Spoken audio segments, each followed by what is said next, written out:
આજે આપણે બનાવીશું તો હાંડવો। તો ચાલો બનાવવાનું સ્ટાર્ટ કરીએ। એના માટે મેં અહીંયા 2 કપ ચોખા લીધા છે। તમારે જે પ્રમાણે બનાવવું હોય એ પ્રમાણે લેવાનું। હું 1 કપના માપથી તમને ડિસેશનના માપ આપી દઈશ, તમે ત્યાં જઈને જોઈ શકો છો। 2 કપ ચોખા, 1 કપ ચણાની દાળ અને 1/4 કપ તુવેરની દાળ લેવાની છે આપણે અહીંયા, અને 4 ચમચી આપણે અડદની દાળ લેવાની છે। બધી જ વસ્તુને સરસ મિક્સ કરીને એક બાઉલમાં 2 થી 3 પાણી સરસ ધોઈને રેડી કરી લેવાનું છે। તો આપણે સરસ રેડી કરી લીધું છે। તો અહીંયા ચોખ્ખું પાણી એડ કરીને સરસ આપણે એને 4 થી 5 કલાક માટે પલળવા દઈશું। તો તમે જુઓ 4 થી 5 કલાક થઈ ગયા છે। તો આપણે ખોલીને ચેક કરીએ છીએ તો મસ્ત મજાના પલળીને રેડી થઈ ગયા છે। તો હવે આપણે ખાટું દહીં એડ કરીને આને પીસવાનું છે। ખાટું દહીં એડ કરવાથી ફર્મેન્ટેશન જલ્દી આવશે અને ટેસ્ટમાં તો બેસ્ટ લાગે છે, એકદમ સુપર। તો અહીંયા થોડુંક દહીં એડ કરીને સરસ આપણે એને બેટર બનાવવાનું છે, જેમ આપણે ઢોકળાનું બનાવીએ એ જ પ્રમાણે સેમ। તો આપણે બધું જ ખીરું પીસીને અહીંયા રેડી કરી લીધું છે। તો થોડીક આપણે અહીંયા અત્યારે હળદર એડ કરવાની છે અને ટેસ્ટ પ્રમાણે થોડુંક જ અત્યારે આપણે મીઠું એડ કરવાનું છે, બાકીનું આપણે પછી એડ કરીશું। તો સરસ આપણે મિક્સ કરી લેવાનું છે। હવે આને 10 કલાક માટે આપણે ઢાંકી દેવાનું છે।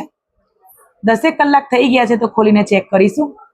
તો તમે જુઓ સરસ મજાનું ફર્મેન્ટેશન આવી ગયું છે ને જાળી પડી ગઈ છે અને એકદમ મસ્ત મજાનું બેટર બનીને અહીંયા આપણું હાંડવાનું રેડી થઈ ગયું છે। તો એક વખત સરસ આપણે મિક્સ કરી લેવાનું છે હળવા હાથે। અહીંયા આદુ અને મરચાંની પેસ્ટ એડ કરવાની છે, આદુ મરચાં લસણની પેસ્ટ એડ કરવાની છે। પહેલા આપણે હળદર એડ કરી હતી, થોડીક અત્યારે એડ કરીશું। મરચું પાવડર એડ કરવાનું છે, ધાણા જીરું પાવડર આપણે એડ કરીશું। અહીંયા આપણે વેજીટેબલ્સ લીધા છે, 2 ગાજર લીધા હતા, એને છીણીને સરસ સાફ કરી લીધેલા છે। દૂધી લીધી હતી આપણે 250 ગ્રામ, એને પણ સરસ છીણીને રેડી કરી છે, એ એડ કરીશું। અને અહીંયા આપણે ફ્રેશ લીલા ધાણા એડ કરવાના છે। અહીંયા તમે કોબી પણ ઉપયોગમાં લઈ શકો છો, પણ મારી પાસે નથી તો મેં સ્કીપ કરી છે। અહીંયા તમે તમારા મનપસંદ વેજીટેબલ્સ એડ કરી શકો છો, તમારા મનગમતા। તો ટેસ્ટ પ્રમાણે આપણે મીઠું પણ એડ કરી દીધું છે અને સરસ વેજીટેબલ એડ કરી દીધા છે।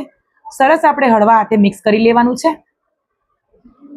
ખૂબ જ હાઈ પ્રોટીન છે, મિનરલ્સથી ભરપૂર છે, વેજીટેબલ્સ આપણે એડ કર્યા છે અને દાળનો ઉપયોગ કર્યો છે। ખૂબ જ હેલ્ધી છે અને ટેસ્ટી છે, ફર્મેન્ટેશન છે। તો B12ની માત્રા પણ ભરપૂર માત્રામાં હોય છે ફર્મેન્ટ વસ્તુમાં, તો અવશ્ય આપણે ખાવો જ જોઈએ ક્યારેક ક્યારેક તો બનાવીને। તો અહીંયા આપણે એક વઘાર બનાવવાનો છે। પેનમાં આપણે ઓઇલ ગરમ કરવા મૂકીશું। ઓઇલ ગરમ થાય એટલે રાઈ એડ કરીશું, જીરું એડ કરીશું, તલ એડ કરવાના છે અને સૂકા લાલ મરચાં હોય એને ઝીણા કટ કરીને એ પણ એડ કરીશું। ખૂબ જ સરસ એવો ટેસ્ટ આવે છે અને ખાતી વખતે ખૂબ મજા આવે છે। મીઠા લીમડાના પાન પણ આપણે એડ કર્યા છે અને વઘાર સરસ થઈ જાય એટલે જે બેટર આપણે હાંડવાનું બનાવીને રાખ્યું છે રેડી કરીને એમાં એડ કરી લેવાનું છે। થોડુંક બેટર આપણે આમાં એડ કરીશું, જેથી કરીને વધારાનું ઓઇલ હોય એ બધું આપણે વેસ્ટ ના જાય અને બધું આપણે લઈ લેવાનું। તો ફરીથી સરસ આપણે મિક્સ કરી લેવાનું છે અને બાકીની પ્રોસેસ આપણે કરીશું હવે હાંડવો બનાવવાની। તો અહીંયા એક બાઉલ લઈ લેવાનું છે, જેટલી જરૂર હોય આપણે હાંડવો બનાવવાનું એટલું બેટર લઈ લેવાનું અને 1/4 ટીસ્પૂન આપણે સોડા એડ કરવાના છે ખાવાના। થોડુંક આપણે ઉપર પાણી એડ કરીને સરસ હળવા હાથે એક જ ડાયરેક્શનમાં બેટરને મિક્સ કરવાનું છે। તો અહીંયા આપણે એ જ પેનમાં થોડુંક ઓઇલ એડ કરવાનું છે અને આપણે બેટર એડ કરવાનું। જે પ્રમાણે તમારે હાંડવો નાનો મોટો જે પ્રમાણે બનાવવો હોય એ પ્રમાણે બેટર એડ કરવાનું રહેશે અને ધીમો ગેસ રાખવાનું છે। અહીંયા ફ્લેમ એકદમ ધીમી રાખવાની છે અને 2 થી 3 મિનિટ આપણે એને કૂક થવા દેવાનું ધીમા ગેસે, પછી આપણે એની સાઈડ ચેન્જ કરીશું। તો તમે જુઓ મેં ઉપરથી થોડા તલ સ્પ્રિંકલ કર્યા હતા, આપણે વઘારમાં એડ કર્યા જ છે, પણ છતાંય જો તમને ઈચ્છા હોય તો ઉપરથી તમે તલ એડ કરી શકો છો।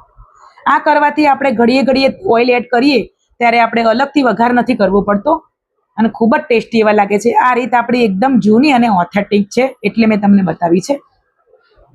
તો બીજો પણ આપણે બનાવીને રેડી કરી લઈશું। બાળકોના લંચ બોક્સમાં આપી શકો છો, વેઇટ લોસ કરતા હોય તો પણ તમે ખાઈ શકો છો, વેઇટ મેન્ટેન કરવું હોય તો પણ ખાઈ શકો છો। હાઈ પ્રોટીન છે, મિનરલ્સથી ભરપૂર છે અને હેલ્થમાં તો બેસ્ટ છે। તમને ખબર જ છે કે હાંડવો કેટલો ટેસ્ટી એવો બને છે અને ખૂબ જ લોકોને પસંદ પણ આવતું હોય છે। તો જુઓ મસ્ત મજાનો એકદમ જાળી પડી છે અને એકદમ સોફ્ટ એવો બન્યો છે। વિડીયો પસંદ આવ્યો હોય તો વિડીયોને લાઈક કરજો, નવા હોય તો ચેનલને સબસ્ક્રાઈબ કરજો અને શેર પણ કરી દેજો। આવી નવી નવી રેસીપી જોવા માટે મારી સાથે બન્યા રહેજો।